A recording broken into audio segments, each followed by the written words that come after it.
Good morning, everyone. Welcome to the Orlando GI Journal Club. This is April 2nd, 2025, 7 a.m. Eastern Standard Time.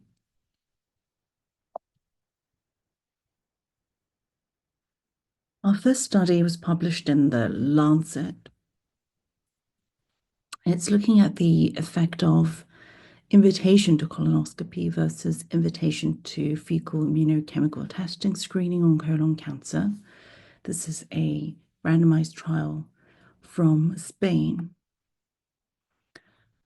Colonoscopy and fecal immunochemical testing are accepted strategies for colorectal cancer screening in the average risk population aged 50 years and over.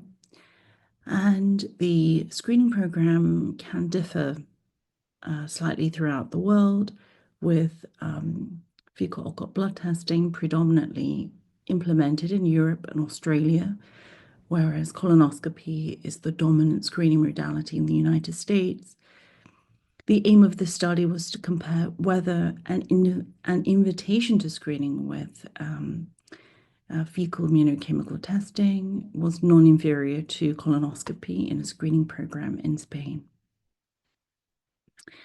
The authors conducted a multi-center randomized non-inferiority trial with the non-inferiority definition of an absolute difference of less than 0.16 percentage points between FIT and one-time colonoscopy. This was conducted at 15 tertiary centers in Spain. They recruited healthy adults between the ages of 50 and 69 years old without personal history of colon cancer, adenomas, inflammatory bowel disease, any family history of colon cancer, severe comorbidities, and prior colectomy. Patients were randomized in a 1-to-1 ratio to either a one-time colonoscopy or biennial FIT testing. The participants were sent pre-invitation letters containing information on the study and also need for colorectal cancer screening. And after 2 weeks, they sent letters indicating the participants' group allocation, and the primary endpoint was a colorectal cancer mortality at 10 years. This is the consult flow diagram. 57,404 individuals were assigned to receive invitation for colonoscopy or FIT. And after screening for eligibility for a colonoscopy or FIT, the intention to screen population was 26,332 patients were eligible for colonoscopy and sent invitation for colonoscopy. And then 26,719 patients in an intention to treat screen analysis qualified for the FIT testing. The participation in any form of screening was 31.8% in colonoscopy and 39.9% in FIT, with the risk ratio of 0.79. So patients were more likely to take up FIT than colonoscopy, with 95% confidence interval of 0.77 to 0.82. This is the outcome measure. The primary outcome measure was colorectal cancer-related mortality at 10 years. And, if you look at the 10-year risk for colonoscopy, it was 0.22%. The 10-year cancer-related mortality was 0.24%. With fecal immunochemical testing, the risk difference was minus 0.02, with 95% confidence interval, minus 0.1 to 0.06. And so this showed that FIT was non-inferior to colonoscopy for the primary outcome of colorectal cancer-related mortality. The incidence of colorectal cancer was 1.13% in the colonoscopy group, 1.22% in the fecal immunochemical testing group. All-cause mortality was 7.6%. In the colonoscopy group, 7.68% in the fecal immunochemical testing group. The diagnostic yield for pre-malignant lesions for colonoscopy was 0.2% for colorectal polyposis. For detecting advanced colorectal lesions, for colonoscopy is 3.2%. Non-advanced colorectal lesion detection was 4.5%.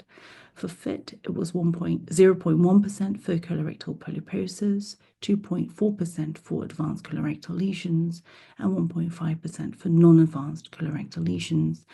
And if you look at the differences, colonoscopy was superior to FIT for detecting pre-malignant lesions with p-values of less than 0.0001. The limitation of this randomized trial is that the authors believed that the trial was conducted during rollout of the colorectal cancer screening program in Spain, which may have influenced participant preferences as reflected by the higher participation and acceptance rates for FIT compared to colonoscopy. And also, one of the regions in Spain, the Canary Islands, the authors believed may have been subject to biases because there were a significant number of individuals who could not be contacted. They think there was an issue with the invitation letters being sent out to the participants.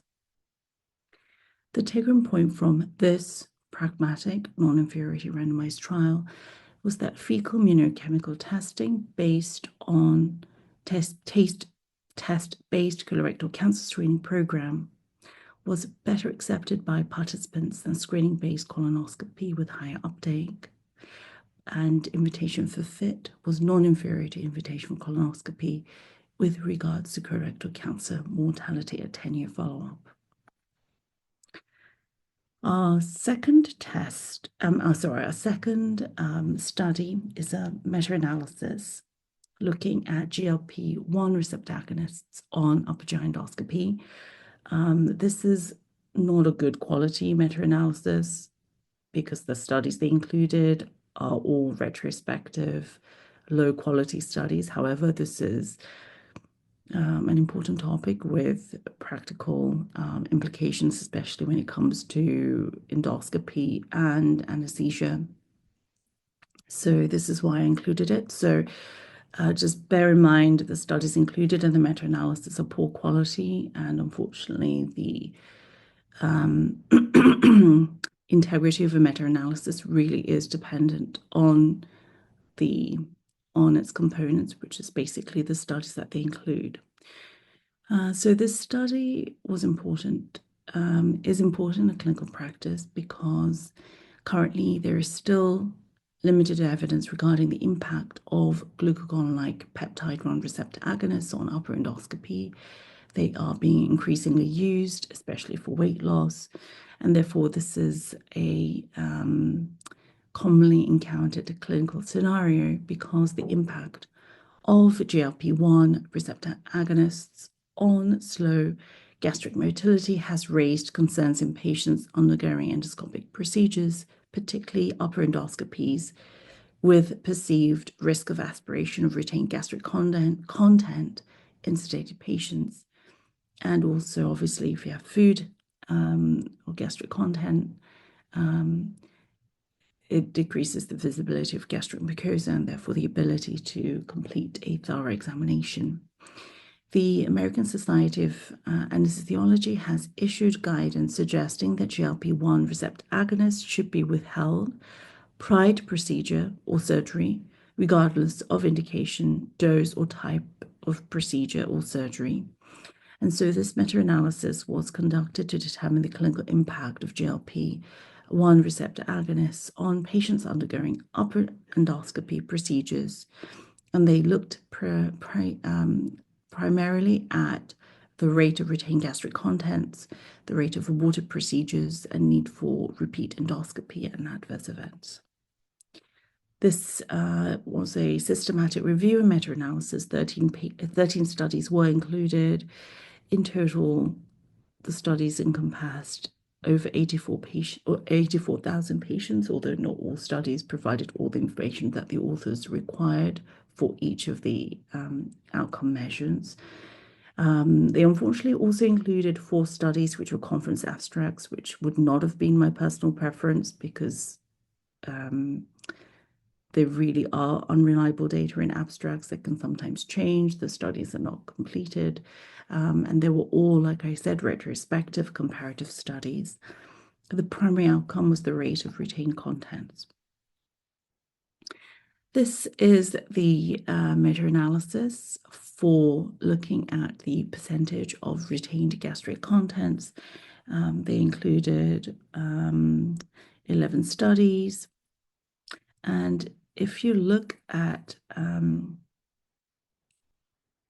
this plot here, they concluded that the rate of retained gastric contents was significantly higher in GLP-1 RA group with odds ratio of 5.56.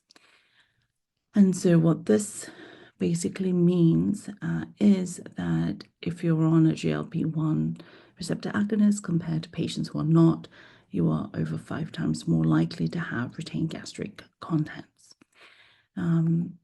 The next important clinical outcome is to see if the procedures had to be stopped during procedures, the rate of aborted procedures.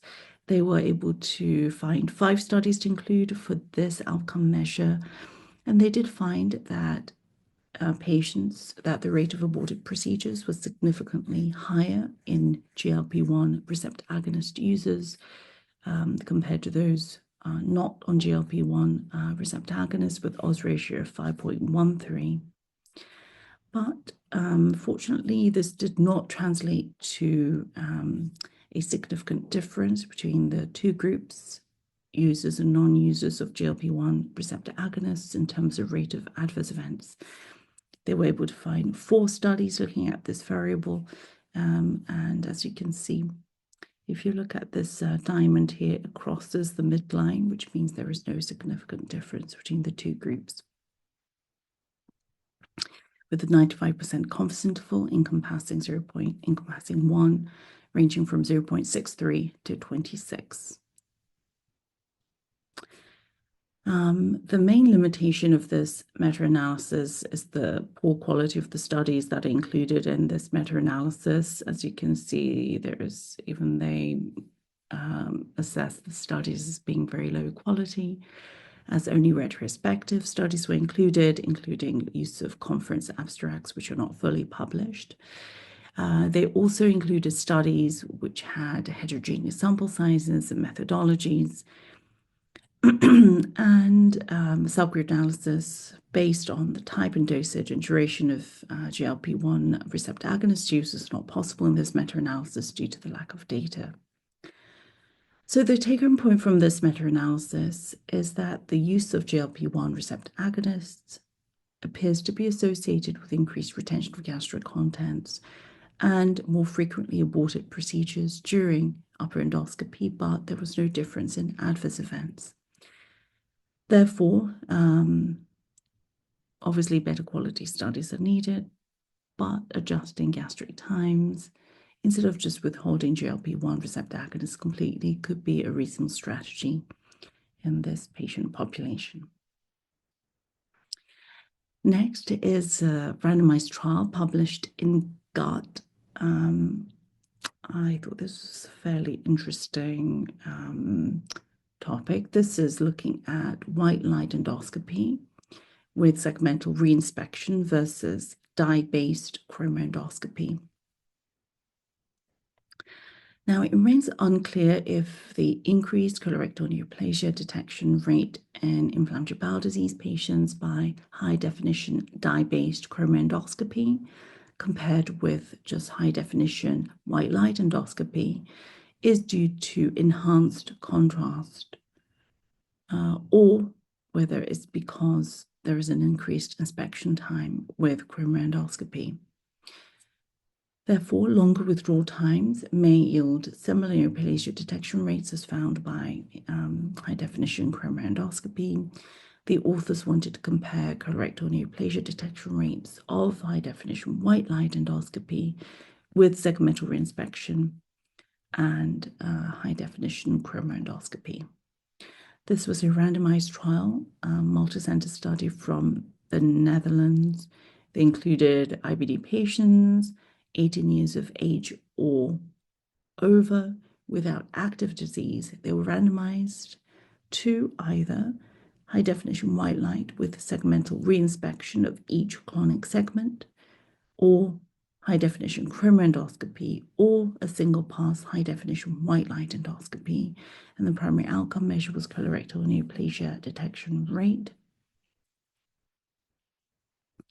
They included 234 patients in HD white light with reinspection, 214 patients in chromoendoscopy group, and 115 patients in the single-pass high-definition white light endoscopy. So that's the group without the reinspection.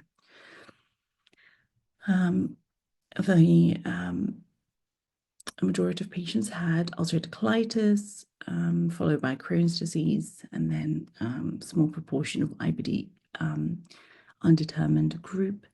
The median duration of disease was 19 years in reinspection, 17 years in chromo, and 15 years in the single-pass HD exam.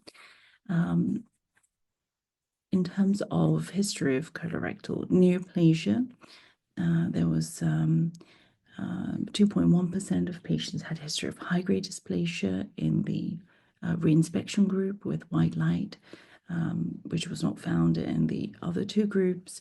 Low-grade dysplasia history was in 19.7% of patients with in the reinspection group, 19.2% in chromo, and 10.4% in the single-pass white light exam group.